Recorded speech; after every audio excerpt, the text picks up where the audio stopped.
My name is Katie Lepre-Cohen, and I'm the engagement editor at WLRN. Before I introduce our guests, I want to share the rules of the room for this conversation. We'll be looking to take audience questions a little later. Feel free to tap your mic to request to be called on when you have a question or a comment. A reminder that we're looking to stay on topic for this discussion. No trolling or attacking will be tolerated, as it will equal removal from the room. So I'm going to hand over to our lead for this, Wilkin Brutus. Hello, beautiful people. My name is Wilkin Brutus. I'm the Palm Beach County reporter for WLRN. We are South Florida's NPR member station. I actually report out of Palm Beach County, which is about 1 hour north of Miami. And thank you for joining us about this really thought-provoking conversations about economic empowerment and the multi-ethnic Black communities. And so I want to give a quick summary before I bring up Lawrence, who is right next to me, and then later on we'll answer some questions in the audience. Many of you have already noticed that there have been a growing movement in South Florida and across the country that is strongly promoting financial literacy and economic well-being. For example, in my local reporting out of Palm Beach County, people were hosting economic forums on the Juneteenth holiday. Young Black investors wanted to see economic conversations just as much as news stories surrounding racial disparities across education, public health, policing, housing, criminal justice, and political representation. The list goes on, right? So essentially, in a nutshell, there's an individual and collective sense of urgency about Black generational wealth in these communities, a sort of fight for equality of opportunity and information. And so young Black investors that I've reported on say that despite redlining, discriminatory practices, and housing appraisals and other policies that have historically worked against multi-ethnic Black communities across the states, they're demanding a more solution-based approach about Black-related issues because money circulating in predominantly Black neighborhoods, Black and Hispanic neighborhoods, is what funds social change. And so what I've noticed and have certainly participated in myself is that young Black financial content creators on social media, YouTube, Instagram, TikTok, have certainly seized the moment. And many of them, men and women, are sharing practical knowledge on topics surrounding economic trends, home ownership, land ownership, retirement plans, stocks, cryptocurrency, NFTs, you name it, and ways that saving and budgeting can also cover expenses during a crisis. These are all really long-lasting information that we all need during the pandemic. So I want more insight, just as much as everyone does in this audience. So let's bring up Lawrence Delva Gonzalez. He's the founder of the Neighborhood Finance Guy, a finance literacy platform. Lawrence has a background in accounting and taxation, and he was based in South Florida until he left this Florida man alone for DC. He left us for DC, and he's always been open about his personal finances, giving tips on investment to young Black investors and sharing how he navigates the business world with over $100,000 in student loans. So during our chat yesterday, Lawrence said something that was really profound. Lawrence said, quote, "Financial literacy is this generation's civil rights movement." And that, man, that stopped me in my tracks right there. So Lawrence, how are you? How are you? You still there? Yes, I am still here. I'm definitely here, and thank you for the introduction, as well as thank you for NPR and WLRN for sponsoring this, or Twitter. All the people I love, so they're all in the same place right now. So that's awesome. Absolutely. Uh, So Lawrence, let's start there before we get to your story. Um, as a Black financial content creator, what do you mean by financial literacy is this generation's civil rights movement? Pretty broad well, statement. yeah, it was. Probably it was too much drinking Bustelo out here, so I still have a little bit of South Florida in me. So in essence, I believe in this day and age that this fight, if we had to call it a fight per se, is a fight of wealth inequality per se, right? We want to cut down the racial wealth gap. We want to ensure that people have the time, the resources, the energy to persist in this world. I grew up in a what predominantly Haitian American community, seeing a lot of people go to work, really strive very hard, and at the end of the day, still retire broke. I think that wasn't the dream that was promised to us, to kind of stay stuck, to kind of stay in the corner. I think the real dream is to ensure that people have options, how to use your time, how you spend it with your family, how do you spend it with your friends. That becomes crucially important in this day and age. And I think we've moved away from merely just the moral implication of how life is, but really diving into how we really tend to navigate the world that we live in now. You just mentioned how you grew up in a predominantly Haitian household. You and I have that in common. Most of our Haitian immigrant parents were all about work and getting that particular career that is considered long lasting, like a doctor or engineer. But the ownership of like assets such as stocks, retirement plans, businesses, land, and property, Black and Hispanic families are less likely than their white counterparts to tap into these investments because it's often not really spoken about in our households. Have you noticed a shift in conversation about these things online in particular? Yes, especially in 2020, I think there was a huge explosion of just the need for this information and the need for representation in this space. So, but I also want to give our parents some level of grace with regards to all of this, because still this day, I will always remember that poverty is pretty much the hardest job in America. Like the idea that we've always been around money, but we never had enough of it, but we always had to make do. So because we had to make do, a lot of times people forget that in our parents' generation in the 80s and the 90s, they worked pretty much like hourly jobs. They didn't have the time, the resources to just kind of like, hey, I'm going to take some time off to just go to the bank to kind of figure out what investment is, because investment wasn't over your phone. You literally had to stop whatever you're doing, go to the bank. 9 times out of 10, you're offered a CD at 2 to 3%, and you thought that was great at the time. Or somebody give you like a mutual fund that was taxing you over the head, and every, I guess, year or so, you might get a statement in the mail saying that this is how your investments did or didn't do. And ultimately, our parents didn't have that level of access like we do now. And I think that's the biggest change that I've seen. And because of it, you see a lot of younger people, especially through fintech, were able to kind of get invest on a dime in the morning, in the afternoon, whenever. And we also have access to just our entire banking in a way that was never there before.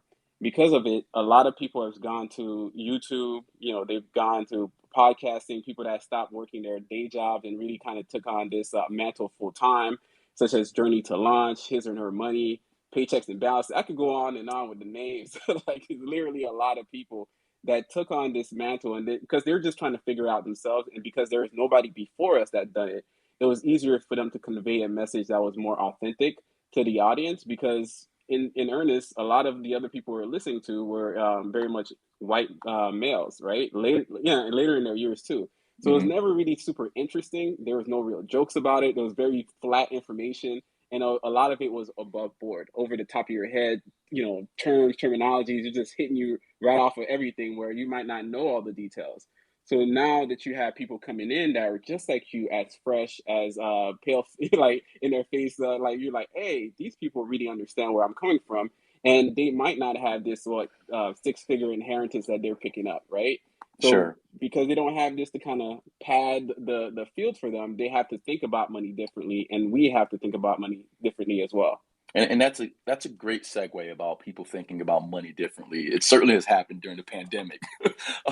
People who are really thinking about their money, right? A Black investor survey from Charles Schwab and Ariel Investments found that 30% of Black Americans under 40 participated in the market for the first time in 2020. And that same survey also showed that 63% of Black folks under that demographic are investing, which is on par with their white counterparts. So there is progress that's happening, especially in terms of information. So let's stick on that topic of information. Why do you think Black finance content creators such as yourself are gaining in popularity right now via podcasts, via YouTube? I mean, you guys are everywhere. Yeah, I think the first thing that dropped that hammer back in the pre-days of COVID, whatever that day was in 2019, 2018, I believe Jay-Z, which I don't listen to all his stuff, but I remember he dropped the 441 album or something, and I think a lot of people took that as like subtle like 444. hint. 444, see? I don't even know what it was. Like, he dropped that one track, and everybody like really perceived it as like, he's telling us something inside the words. It's about financial literacy.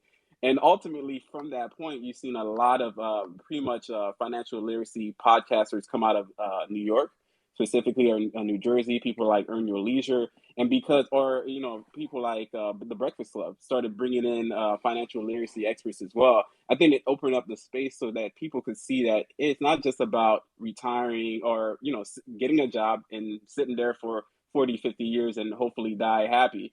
But ultimately, there's different ways to kind of get invested in your own life, either it be through stocks, through real estate, through even, I guess, small businesses, even buying businesses. When you hear those type of concepts, sometimes they're so foreign that you're like, I want to know more.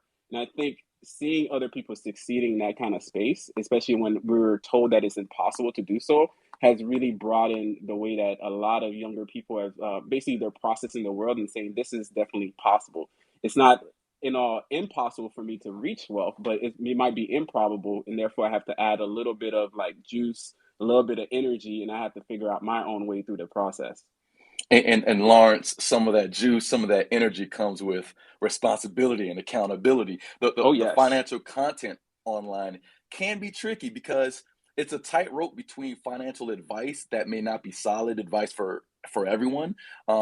And there are ideological differences about capitalism itself and how the financial system works. What are some of the pitfalls in the personal finance space that you try to avoid?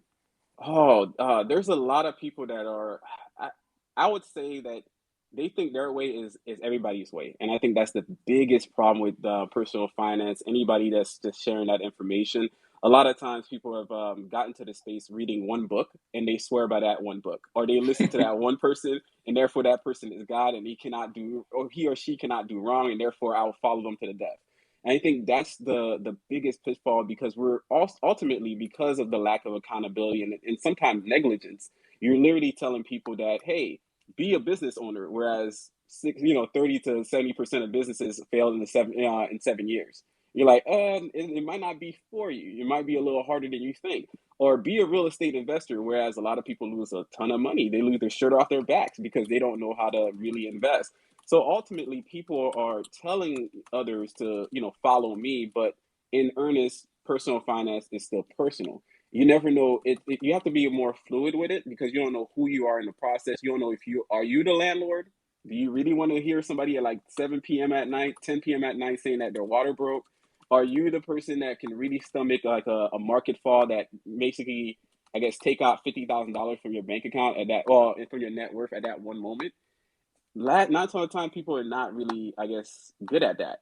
And because they're not good at that, I think it's pretty much the biggest pitfall that we have now is the fact that people are negligent in how we share information and how we introduce it as in the end all be all. All right, I want to reset the room really quickly. We are talking about the rise of financial literacy, the economic empowerment movement in South Florida and across the United States in the multi-ethnic Black communities. Hit the request to speak button. There's a mic button, I believe, on the bottom left corner of your app. You can please request to speak, and we'll get to you soon. Some really great insights from Lawrence, who is a financial analyst as well. Let's talk about housing, Lawrence. I profiled Alenta Alson earlier this year, and she's a South Florida-based contributor on your platform. And she recently bought a home and said, quote, people are now coming into the realization that you cannot save yourself into wealth. In other words, long-term investment was vital for wealth accumulation. That's what she believes. And there's a number of studies that also illustrate that. She said she was also house hacking by renting out a room to a family member who is also saving to buy a home. There seems to be a growing awareness that property ownership is a long-term way to amass wealth. Are you also seeing that conversation trend online? Oh, 100%. I think it's both this idea of just long-term ownership of your own home, or some people are actually doing the rental real estate investing, which is different. So there's like this counter like culture thing that says, hey, you need to stay a renter as long as possible and basically invest in a home. I'm not really for that. I think for 90% of the audience that we have out there, 90 percentile of people, it's better to just literally own your home because you will be eventually priced out of ownership. based on the way that inflation rates are going up, prices are kind of skyrocketing here and there. And in about like what 40 years, it's going to be tougher and tougher to actually own a home at the rate in which investments are actually going, right? So ultimately, I think that the top four things that people need to consider when it comes to wealth and wealth inequality and closing that gap is one is education, because the more educated you are, the more likely you're going to get a higher paying job, and hopefully that's going to end up kind of helping you along the way. Marriage is big. A lot of people neglect that for some reason. Obviously, it's not going to be for everyone, but that partnership that you have with anybody is going to create the dual income scenario where you bring in more money into your household. And the next one after that is home ownership. And by that determination from the renter to the homeowners, their net worth is almost 4,000%. So if you are a homeowner, you're likely to one, be in a financially secure scenario in which you can actually have extra income, because a lot of times like people are renting at 30 or 40% more. You're having the extra income, and then you can also invest it back into yourself, your home, or even paying down your debts. Wow, that's absolutely fascinating. In West Palm Beach, a city here in Palm Beach County, for those of you who just joined us, I report out of Palm Beach County for WLRN, which is about an hour north of Miami. In the city, West Palm Beach, where that contributing writer from your platform is based, only 39% of Black residents own their homes. That's compared to nearly 60 for white residents. And home prices in the county are up by 25%. And people are having a hard time finding affordable rent and home ownership options. I was certainly one of the lucky ones who was able to purchase a home last year, and that was part of my sort of renewed understanding of the way in which money works and wealth works. Um, Lawrence, individual stories can often highlight broad patterns in our society, which is why I'm really hyper focused on Palm Beach County right now. But you lived in Haiti for a big chunk of your life. In the States, though, what personal struggles force you to change your mindset about money? Yeah, growing up in Haiti was a unique situation because my mom did not have enough money to raise me and my sister, as my dad left her. So it kind of that's a whole other story for another reason, for another moment. But ultimately, I had to live in Haiti till like 9 years old. So I started to see basically how people utilize money when they lack not, when they really don't have that much. So my grandmother had maybe what 15K per year for the entirety of her life. But she made that work either through side income, businesses, or even basically making food, meal prepping at home. All these terms that we use now that are associated with financial literacy is literally stuff that she was doing. So as I'm watching this, I'm incorporating that. Then I go to the US and I see that we started moving away from that. We stopped doing meals from home as much. We wanted to actually eat out, and eating out costs more. On top of that, for me personally, I started getting into student loan debt. And even though I understood financial literacy at the time, I was just kind of going along with the flow because that was just what was provided to me, right? It was there. I figured I needed it. I needed it for my master's program. So I was stocking it up until I got over like $100,000 worth of student loan debt. And in the end of the day, that really kind of like that shocked me because I didn't even have a job to actually support myself with it, right? The job that I ended up getting right out of college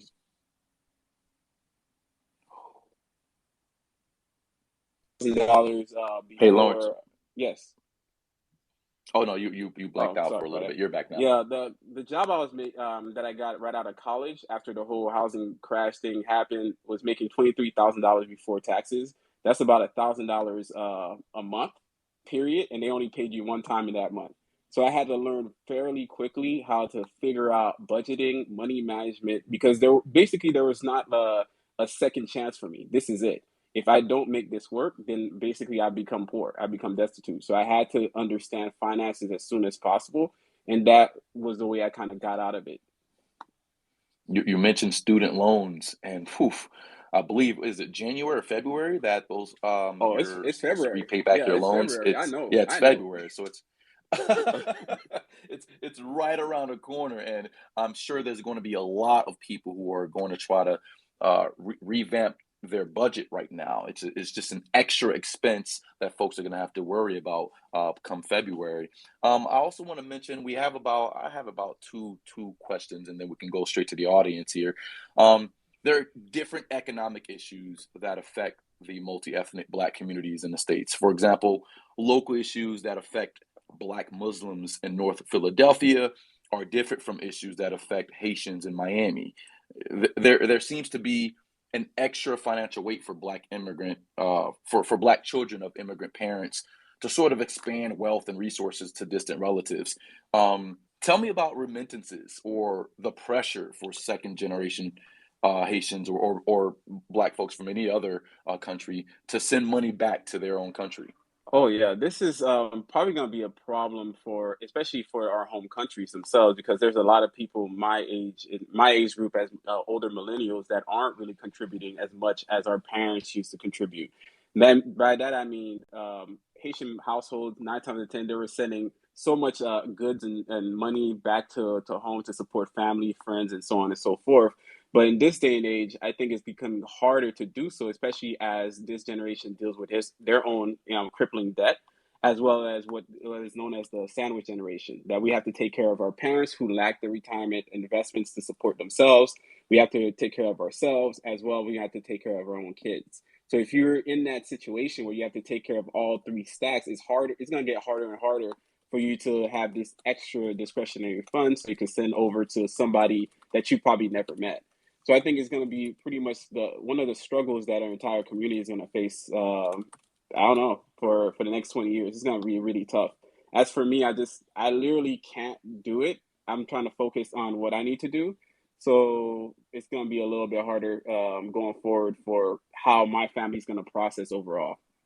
Absolutely. And it's going to be very interesting to see how people continue to consume information about financial literacy and Black economic empowerment. A lot of folks are relying on leaders to spread that message. And I just want to remind folks that activists and investigative journalists have always pointed out that one crucial part, for example, of Martin Luther King's 1963 Dream speech at the March on Washington for Jobs and Freedom was his emphasis on economics. In that same speech, he said, quote, "In a sense, we've come to our nation's capital to cash a check," and how Black people have received, quote, "insufficient funds." So the conversation about economics has been around for quite some time.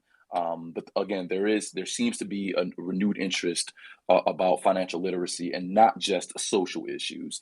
So one more question, and we can go straight to the actually we can go to the audience now, and then I can get back to you again, Lawrence. Any questions on the floor? Yeah, so we're actually going to bring Chromosome to the stage. So I'm going to unmute you, and then you'll be able to speak. You just need to unmute now, and then you'll be able we'll be able to hear you. How you guys doing this afternoon? Hey, good afternoon. Yeah, I just popped in here a little while ago, and I caught the section you were talking about what to do. And by the way, my name is Kyle. I have a very similar background to you guys. I moved up to DC in 2009 with the worst possible job prospects, and just was very blessed and very privileged to be able to get as far as I've been able to. And we're kind of getting to the point, me and my wife, where we are like trying to figure out, what is our next step as far as like investing and kind of giving back. I'm originally from Sanford, Orlando area. And we're kind of getting to the point where we're financially secure enough to start kind of reinvesting and possibly reinvesting back home. So I guess I'm trying to figure out, like, is there any particular maybe platforms or different vehicles for maybe folks that are starting a new business, maybe like a kind of like a Fundrise, like anything like that, like, any REITs or particular things that might be helpful for, like, folks that are, again, gotten to a position in which they can, quote unquote, buy back the block, not necessarily, but, help or, kind of advocate for those that are, back in, the South and Florida and Georgia, trying to kind of get the come up at some point in time, but just, are lacking funds or kind of don't have the proper vehicles to kind of get with it. So that's kind of what I'm asking there. Lawrence, you want to tackle that really quickly? Yeah, I would say that one because I don't know all the details about, you know, what your financial situation with you and your wife or in your household per se, I can only speak kind of generally to the topic. And generally, I'd say for one, you could definitely focus on, you know, getting yourself situated here in the DMV area first, trying to figure out, do you have a home? Do you have your retirement plan? Do you know what your retirement plan is doing? How is it allocated? Do you have a health insurance plan? Do you have your life insurance? All of these things become very crucial before investing, especially investing Oh, out of state. I actually own a real estate property in Tallahassee, which is fine. I think it's an opportunity to kind of buy down there if you want to, if it's cheaper, but you got to know kind of the lay of the land and how much it would actually benefit you long term. It's not the easiest thing to do, especially, you know, basically all the way to the other right, state. right. I again to kind of piggyback on what you're saying there. That's kind of what I mean. We were very fortunate to buy a very nice place here recently during the pandemic when every price in DC was just absolutely astronomical. We are to the point in our careers where we're making enough. We are also Florida State grads. Like we know a lot about Tallahassee. Like that's kind of exactly you're kind of talking very closely to what it is that we were Like, hey, we're thinking. like the same people. We're like the same people right Yeah, now. you know, like it's kind of nutty, but yeah, that's kind of the thing that we're thinking about, maybe real estate or you know, there we've seen a Okay. couple of platforms come up. That, I hate to oh, go ahead. interrupt. Sorry, I want to get to the next go ahead. question. Thank you Sorry so about much. that. Did Lawrence Yeah, answer yeah, it yeah, okay? yeah. Or Good. Same with okay, awesome. All right, so I also want to prompt the audience for a question of my own. Does your family talk about money, and has that changed during the pandemic? If you do have an answer for that, please let me know. Hop on the stage. Does your family talk about money, and has that changed during the pandemic?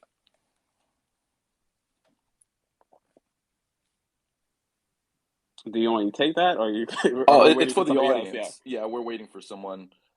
Katie, is there anyone else willing to speak? Yeah, Any new people? let me bring let's see. Let me bring Yanitha up to the stage. Bear with me. I'm gonna Oh, bring Jonathan. you up now. Yanitha, yeah. Hold on one sec. All right, you can now speak, and you should just you might need to unmute. Hello, can you hear me? I know that guy. What's up, What's up, Jonathan? Wilkin? What's up, Wilkin? So, great question. Do I speak? I'm a husband and a father of four. My children are 13, 9, soon to be 10, 7, and 5. And the answer to that question is yes. We do talk about. I am also Haitian American, which we didn't talk about money growing up in my family, but I stopped that and started talking about funds and how to manage funds and financial literacy with my children now. Um, Wilkin, does that answer the question? Yeah, yeah, definitely. Okay, so you've always spoke about money prior to the pandemic, or has that increased during the Oh, pandemic with your oh, children? great question. It increased during the pandemic because we had more time to talk. We had Hmm. more time to talk. I serve as a professor of entrepreneurship at Miami-Dade College Wilson campus. And I have a question for you, Wilkin, and Lawrence.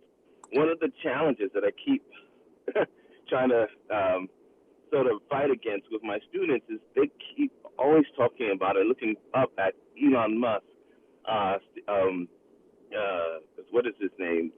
Facebook, Mark Zuckerberg, and who else? Bill Gates, and what you call it? The other young man, the other one from Amazon. But 3 out of 4 of them, these wealthy billionaires, all inherited, all inherited money, and so it's it's a challenge to because everyone wants to make money overnight, and they think they want to aspire to be those individuals. I'm not a Debbie Downer, but I tell them invest in long term, create value, right? It's how do you so that's one question for Lawrence. How do you fight against that? And then Lawrence, you talked about $100,000 in college loan debt. I have that as well. Hmm. One hustle I tell my students, specifically today, which is interesting. thing. One of my students is going to get his bachelor's today, this year, and he wants to get his MBA. I told my student, do not pay for it. I'm from Brooklyn, so I hustle every day. I said, go find a job. Go find a job that will pay for your MBA. I did not pay for mine, and I don't want anyone to pay for the MBA. Work for a college, university, or an institution that will pay for that. Because that's just how I feel about it. So, what are your thoughts about Awesome. the inheritance of, like, everyone wants to be these next, Elon Musk and all these individuals who've inherited money, and how do you fight against that? And what are your thoughts about working for an employer that will pay back or that will pay for tuition reimbursement or tuition remission? I'll be brief with my answer since I want to make sure I get to enough people. I think we have Julia next. I think what you're alluding to is that you want your students to lead where they're Yeah. at, and that they can make a strong impact on a local level. And I think that's a fight that a lot of journalists have always talked about as well, that your stories don't always have to go national. A story that is making an impact on a local level is just as important. And so I believe some of your students want to be billionaires because that's what they see. It's highly profiled in all of the media spaces. It's what we've been talking about, billionaires going to space, for example.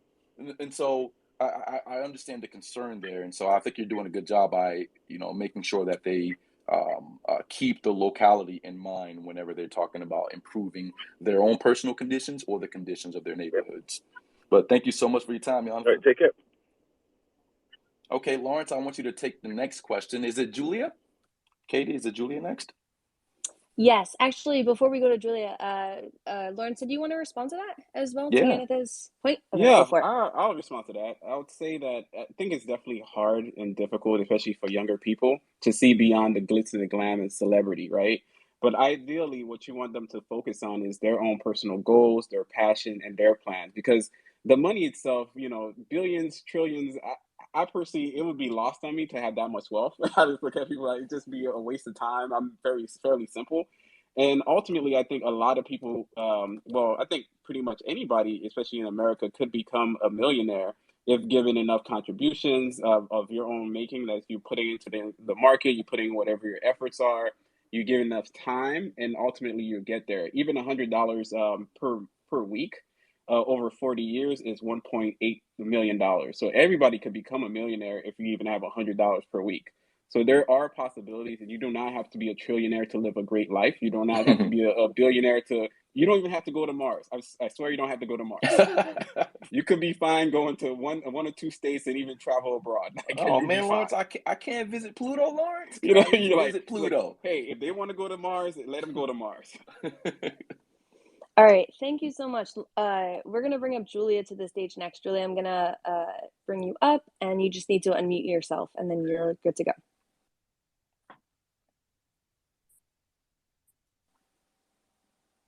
Julia, are you with us?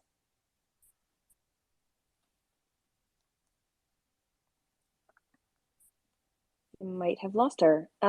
She's in that spaceship heading to Mars. All right, next we will bring up Miguel. Miguel, I'm going to bring you to the stage, and then you just need to unmute yourself.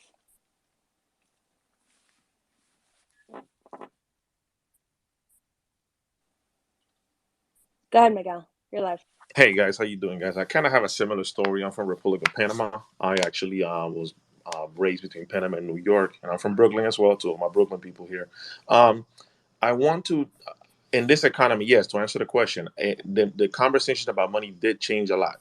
We started thinking about investment. My family started talking about investment or what other investments, passive investments we can get into. For a person that I was about to buy a house in the middle of the pandemic, I didn't purchase a home. What other I am invested in the market in ETFs and long-term investment that pay dividends. What other avenues will you recommend to be able to invest for long term? Because I'm not one of those active day trader guys. I don't like to sit in front of the computer for 8 hours and try to change and remove. I just want to be able to sit it, make it work, and see where it goes from there. Is Brooklyn in the house? I just had to say it. I'm so Absolutely. sorry. It came out of my spirit.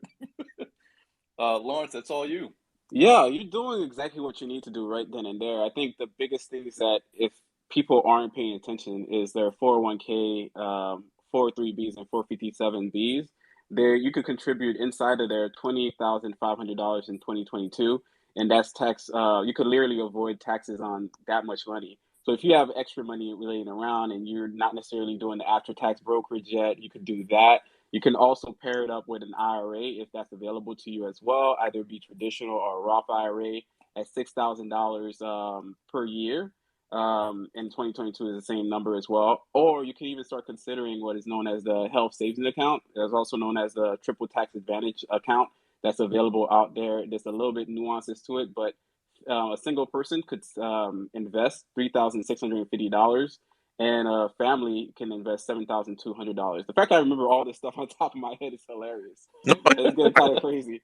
But It's ultimately, there is an opportunity there for you to really maximize upwards to $30,000 as a single person, or $60,000 as a married filing, jointly as a group. So in essence, you're literally saving that much money. So your situation is going to be different. There is no rush to this game. I think that's what gets people all the time. It's like, oh, I heard over here it's 30%, so they run, right? They're like, I'm gonna go over there. So they buy high, and then when it drops, they sell low. So it's the complete opposite, and sometimes it's just better to sit there, especially if you're very low, slow, and just kind of more into your peace of mind.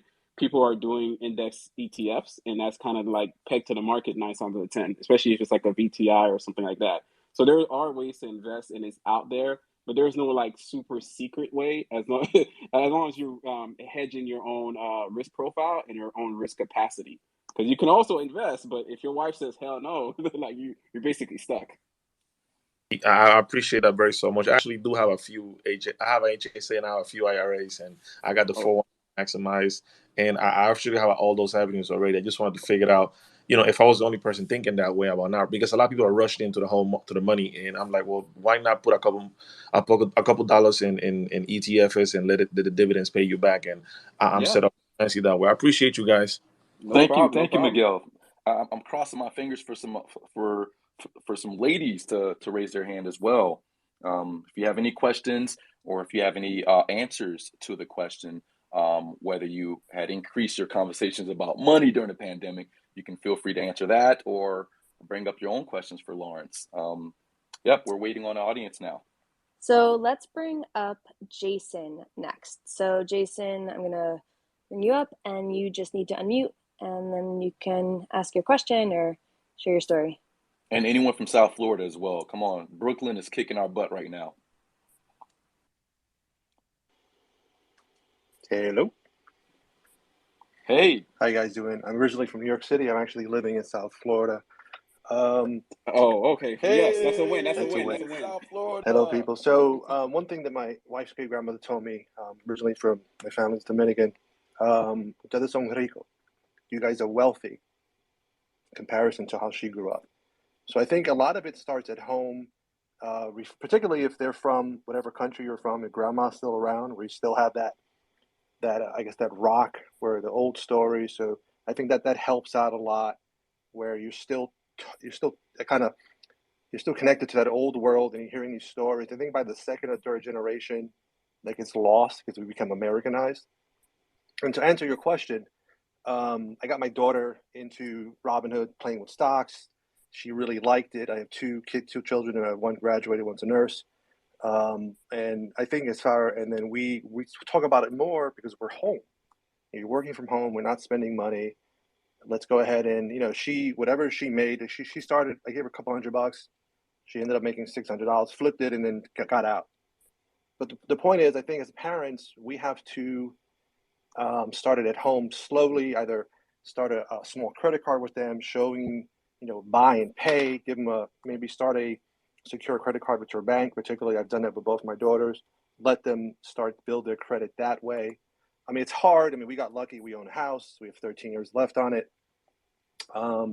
And I think as parents, we have to, and then growing up from the old world, you're told you have to go to school, you have to be educated, because obviously your parents, your grandparents aren't as educated. My grandmother with a 4th grade education.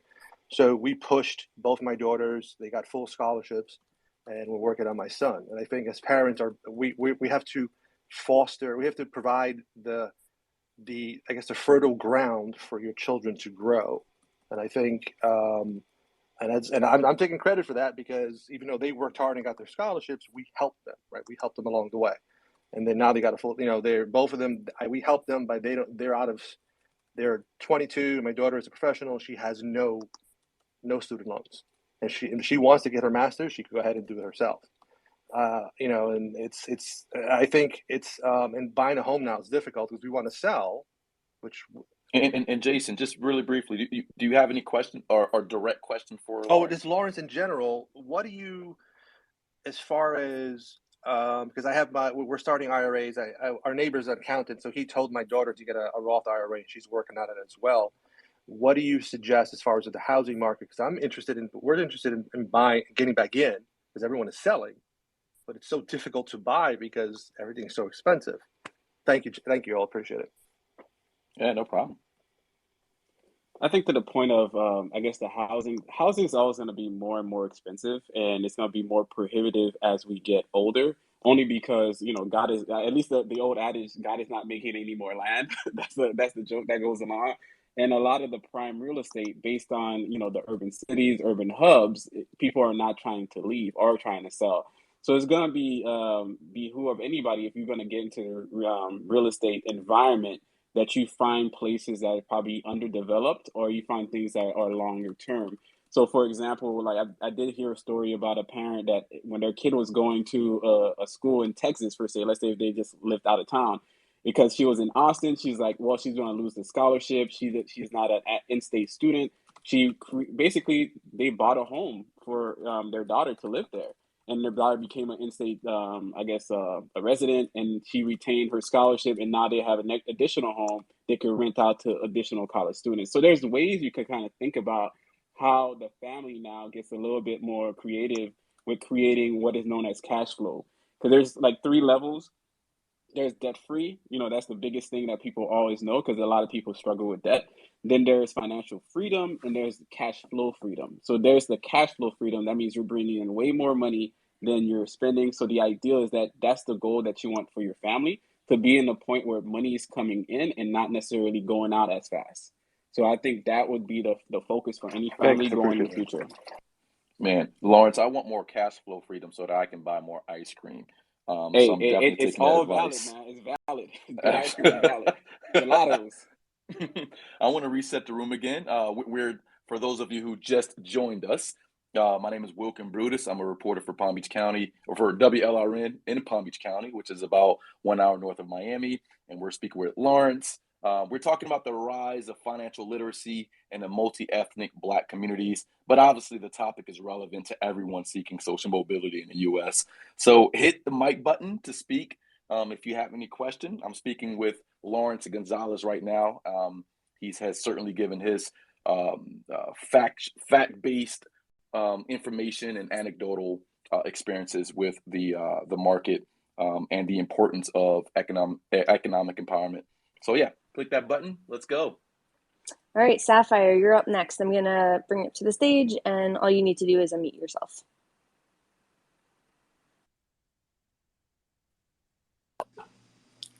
Hello, everyone. This is Francesca. So I just wanted to touch base a little bit. Where are you from, Francesca? Hi, on the topic. So I am of Haitian background. Grew up in New York, but I've been in South Florida over 24 years. And so growing up, we didn't really talk about financial, even though my mom was always, she was a nurse's aide, then she started getting into business, but opened several businesses in Haiti. So she really was a risk taker. She even had opened up a cyber cafe years ago in Haiti, not even knowing much anything really about computer. But I really didn't really think anything about business, nothing at all.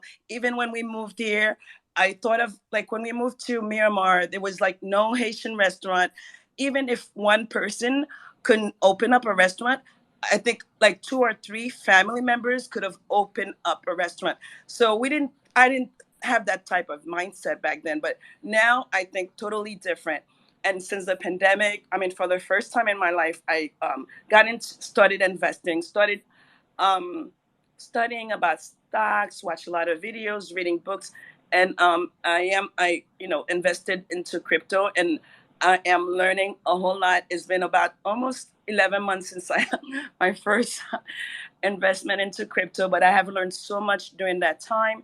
And my son is 26, so um, I do talk to him a lot about finances and investment because I didn't know anything. I think as a Black woman growing up, when it comes to stocks and investment, it's something that I was just never ever exposed to. And so because I was never exposed to it, then I didn't understand it. So I was almost like a fear of even learning it. But the pandemic changed all that. Really, just have to get the fear out of your mind and just learning the topic and reading and basically. So Francesca, Yeah. briefly, to Lawrence, what's your direct question? Is it that you are now more confident to invest in different financial vehicles? Is that the sentiment of your Yeah. question? Basically that's it. Mm. And how is it working now? Do you still find yourself? We're about 2 years into the pandemic. Do you find yourself confident now? Has And that I fear also gone? started my own business. So during the pandemic, and it was a big risk that I took because I'm a registered nurse. I've done emergency room nursing, but the last 10 years I've done I'm a work comp nurse, but I've always worked for a corporate company, managed care company. So maybe 2019, I got a contract with Department of Labor, but I was still working for corporate. And then come 2020, I decided to just do it, on my own, be independent, and I got an LLC. So there's still a lot to learn because, of course, working on your own, you have, responsible for everything. So this is something that happened during the pandemic, and I don't even see myself going back to corporate. Wow. I have a question for you. On your profile, it says you're a mother, right? Yeah, my son's 27 or yeah. 27. And so earlier in the conversation, we talked about the importance of talking about finance and long-term financial goals with family members. Lawrence talked about his experiences. I talked about mine. Do you have that open dialogue about economics with your son? Yes, I do. He's not much of a communicator, so but I do, when it comes to the investment, is not here right now. He's traveling for work like the last 2 months, but like last year it was home a lot because of the lockdown. So we talked about investment and housing, and definitely it's opened up a dialogue where before we really weren't talking about that, not really. And even to my nephew who's just it's just I think I have a better view, and definitely, I mean, that's the way to go. I don't believe in just working your whole life and not be open to investment, and because otherwise I don't know. But Right. it's weird because I just didn't think that way. I'm like, God, wow, it took that long for me to realize. Thank you so much for your time, Francesca. You're welcome. Anyone else in the audience? Yeah, so next, let's bring up Amy. Amy, I'm gonna add you to the stage, and you just need to unmute yourself.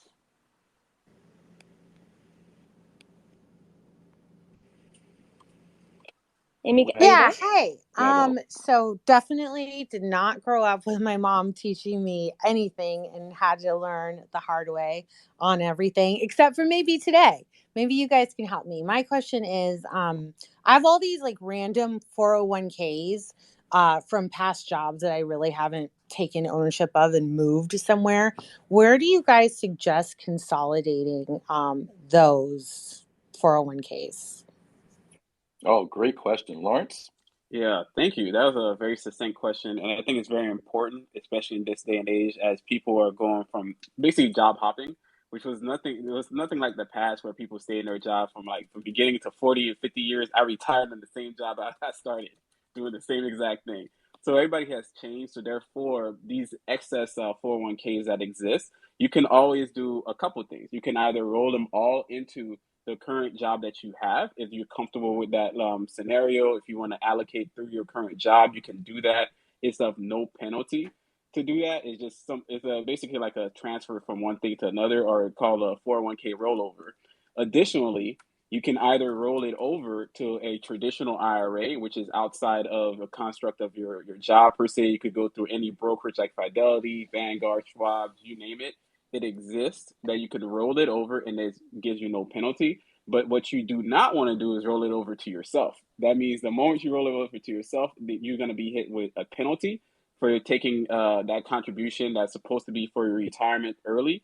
So therefore, they're going to hit you over the top with the 10%. They're like, hey, give us 10%. And on top of that, all of that extra money that you have, if you roll it over to yourself, ends up counting on your tax return as ordinary income. So it taxes you again. So you do not want to do that kind of play. You want to make sure that you're rolling it over to something that's similar, like either a 401k, 403b, or 457b, or you roll it into a traditional IRA, and all of that is penalty free. People love the IRA more than the 401ks because they get to pick and choose the type of investments they get into. The 401ks are typically like these basically like this box set of stuff, of certain items, either it be growth or moderate or just slow growth. But ultimately, if you get into a scenario where you're in an IRA at a brokerage, you could pick, hey, I want to buy Tesla today. I want to buy, Apple. I want to buy some Coca-Cola. That way you could kind of pick and choose what type of investments you want to get into. But you definitely want to roll it over into something, because 9 times out of 10 that older program is not doing anything for you. So therefore, you're not really gaining any money. And with the way the inflation is going, you're actually losing value off your money. So you're better off doing this quickly this week or next week. Knock it out, Amy, and I think you could do this. Thank you. And to add on that, being selective in your IRAs is not the same as like day trading, for example. Two separate things. Amy, where are you from? Southern California, Los Angeles. All right, we got our first person from Cali. All right, Pew, pew, thank you so much. pew. Thank you for your time, Amy. Thanks, guys. All right, next we're gonna bring up Tanya. Tanya, I'm gonna bring you up to the stage right now. Just need to unmute and then you're good to go. Hi, my name is Tanya Alexander, and I'm throwing this out to anybody. My question is, let me set it up. I have 2 brothers and a sister, and we are literally all at different socioeconomic classes. One of my brothers done quite well, the other brother's done quite well. I'm kind of in the middle, and my sister's not doing well by some people's standards, and financially. And I was wondering, how do you have that family conversation about money in kind of a multi-class, family? And the reason why I'm thinking about this is at the family reunion, one of my cousins said, hey, we should all start a business.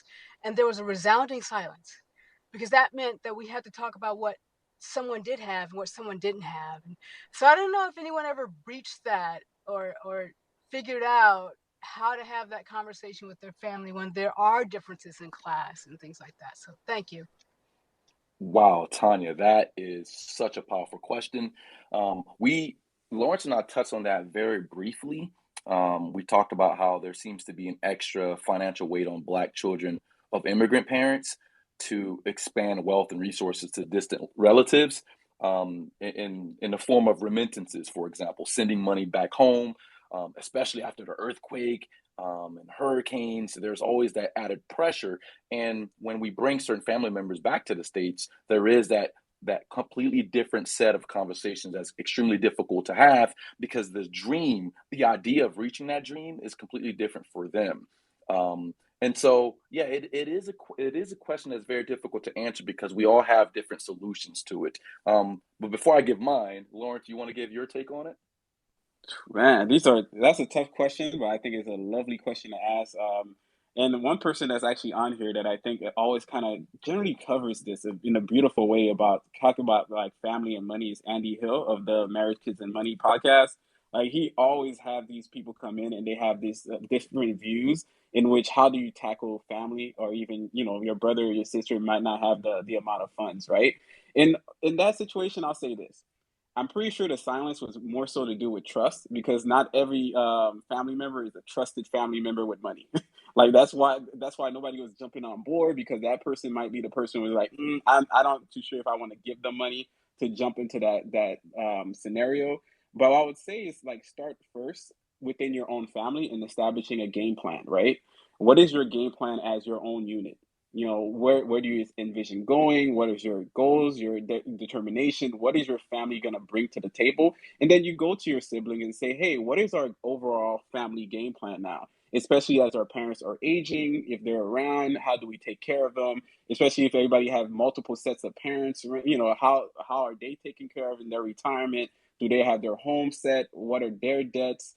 All these questions starts happening. It shouldn't just jump to let's start a business together. It's to start to let's have a plan. What is everybody's dreams? What is everybody good at? What everybody could work on, and what can we work on together? Either it be like even a family get together, a reunion. These are tests to see, can we actually even work together as a team well enough and effectively. And ultimately, it's like the airplane. Make sure that you have your own mask on first before you jump to go help somebody else, because you're no use to somebody if you're drowning or you're dead, right?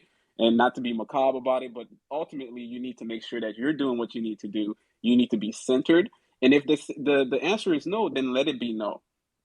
There's part of power, and also, like, I guess wealth building is the understanding that a no is pretty much a good answer as well. You do not have to quantify it. You don't have to qualify it with another, like, statements about this. Sometimes, like, I can't help out, especially if you have all your money invested in other things supporting your family. Then obviously you don't have the extra money to actually jump into any business venture.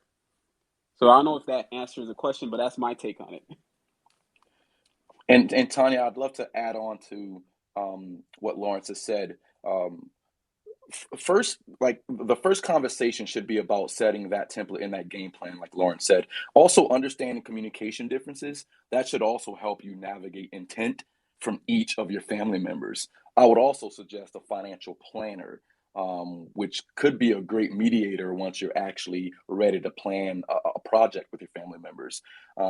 And another thing, making sure you're setting boundaries early on.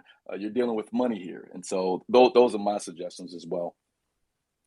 Yeah, it'd be weird to just be eating sweet potatoes and somebody's like, hey, we're going to have a business. like, bro, check the room. Check the room. At least tell me how the sweet potatoes taste like. Right, Tanya, where are you from? Originally from Gary, Indiana, but I've been in South Florida for 23 years. Nice. Thank you so much for your time. Do you have any other questions? Are you good? No, that was great. That was perfect. Thank you. I wish you all the best.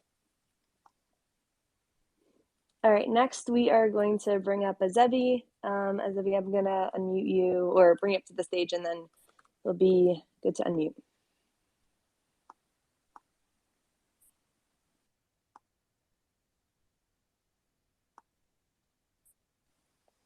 You're up on the stage, so you can just unmute whenever you're ready.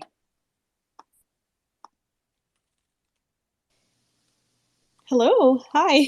Good evening. So I have a very a general question. Hopefully it's not too basic or too silly. But I was just wondering about so, like, let's say I'm 30, and I was just wondering, like, if there was like a checklist of things that I should have for financial, like, literacy, just to sort of prepare me for the future. Does that checklist change at 40 or 50?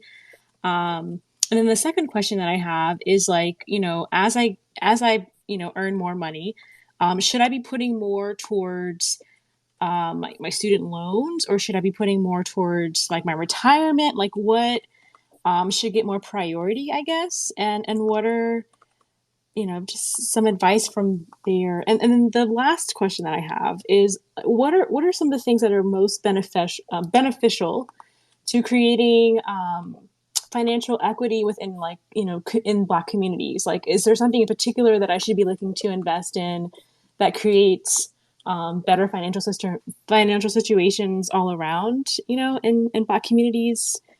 Hopefully that's not too much. No, that's great. It's an amazing question. I sat there like, wow, blown amazing away. question. Yeah. Oh, thank you. Go ahead, Lawrence. I think the first thing, I'm gonna take it from reverse, is if we want parity in the Black community as far as economic empowerment. I think, to be blunt about it, I think white people just need to shop black. Like, it sounds kind of like simple and silly a little bit, but a lot of times I think I've seen as black patrons, we go anywhere and everywhere. We go to the Indian shops, we go to the Chinese store, we go to the other places, especially in the DMV. We have these different locations we could kind of frequent, and we just go anywhere. But I don't think there's the same level of patronage on the other side. So there's not really a lot of white patrons or even other allies coming to the Black communities and shopping there or getting to know that location. So I think that's really the biggest detractor from that level of, I guess, allowing our money to circulate a little bit more within our own communities. I think that pushes it a little bit to the fringes. So with that being said, as a checklist for being 30 or going to your 40s, I'll take it from a person going to my 40s. You don't necessarily want to focus too much on paying down all your debts. You do need to kind of focus on paying your consumer debts, being the high interest debts like your credit card debt. They typically range from like 15%, 17%, or even 22%. So if you're in that state when you have a lot of credit card debt, you want to knock that out as soon as possible, because that's going to hit you over the top more than any investments can guarantee. On top of that, for anybody that has 401ks and 403bs with matching contributions, that would be the first set of like steps you want to take. You want to get the free money, which is basically a free match. On top of that, you want to contribute as much as possible in these vehicles, because it's going to create tax avoidance for you, as well as provide more money for you to invest in yourself. So these are the top three things you do.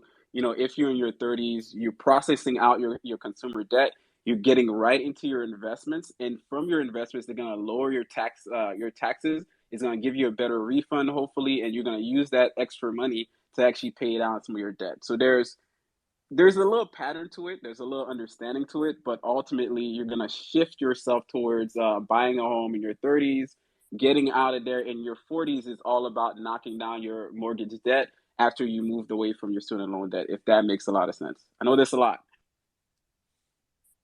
No, that's perfect. Thank you. I'm sorry. I'm just like writing it down. So if you see the 100s, that's me saying yes. Amen. I agree. Yeah, I'm sitting there like, I'm shooting from the hip out here in my mind. It's like, what did I do? Thank you so much for your question. And where are you from? I'm originally from New Orleans, but I live all over. Yeah.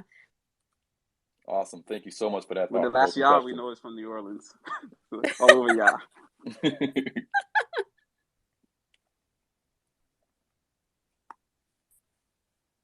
Okay, Katie, do we have another question? I think she said I don't think we answered all three questions. And I definitely didn't answer all three. I answered the last one and the first one. I don't remember the second one too much.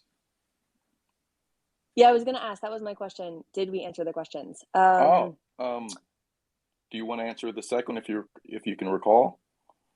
If she could say it again, she's still here. So can she? Yeah.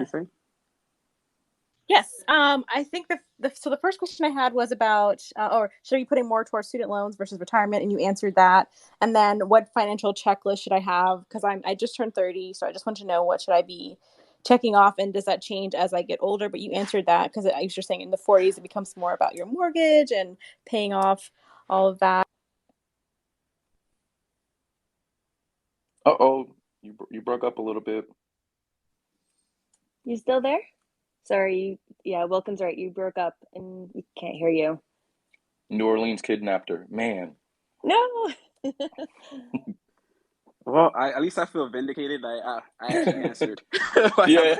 I answered that. No, the questions have been absolutely profound. And it goes to show you how much interest is in this actual economic empowerment space. And not just since the pandemic. I would argue before the pandemic as well. Katie, do we have another person on stage, or can I ask Lawrence a question of my own?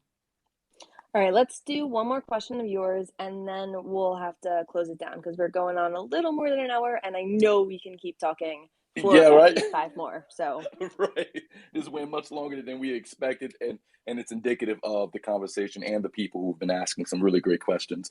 So Lawrence, I do have another question for you. You and your wife used a few practical money decisions to increase your net worth from zero to several hundreds of thousands of dollars in 4 years, by making strategic financial decisions without giving us direct advice. So what were some of the key financial moves that worked for you and your wife? Yeah, I definitely probably consider myself one of the most transparent people on social media, even on the website, with in regards to our money. Like we really track it on the website the entire way through, all the pluses and the minuses. I would say I'm starting to coin this thing because I think it's easier to explain stuff to people in threes.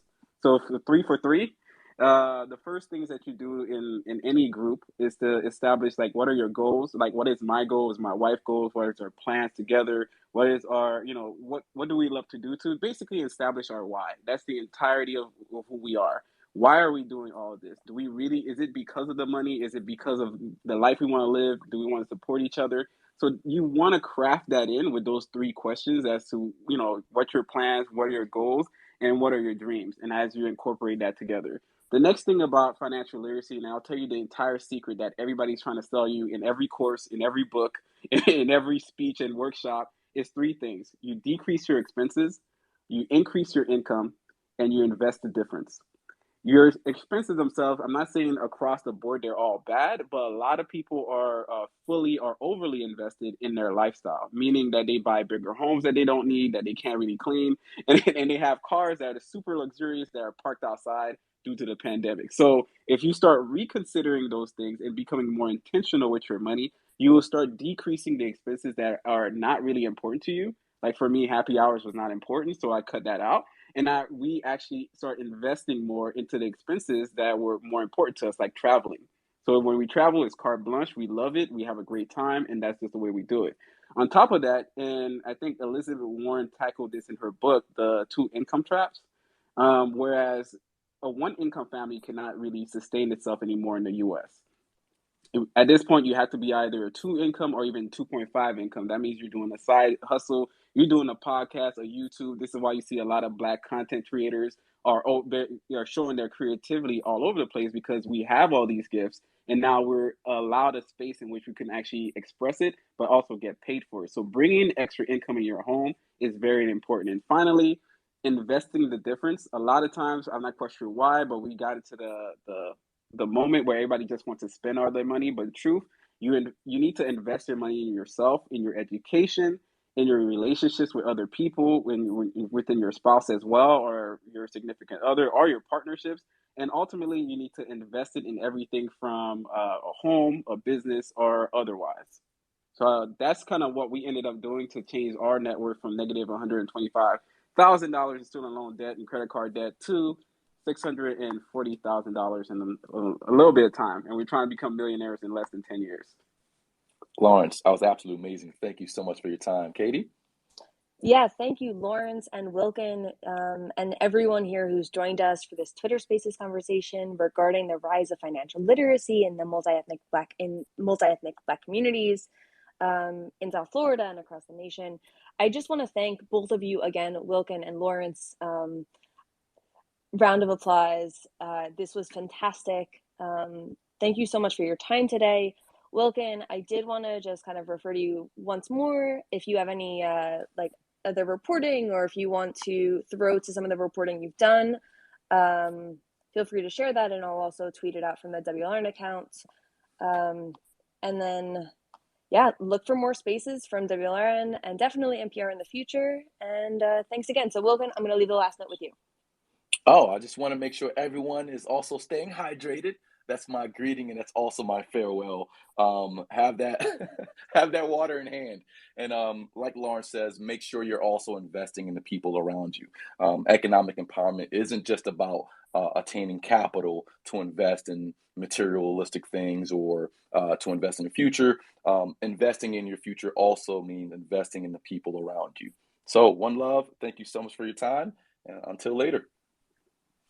Bye, y'all. Peace. Thank Peace. you.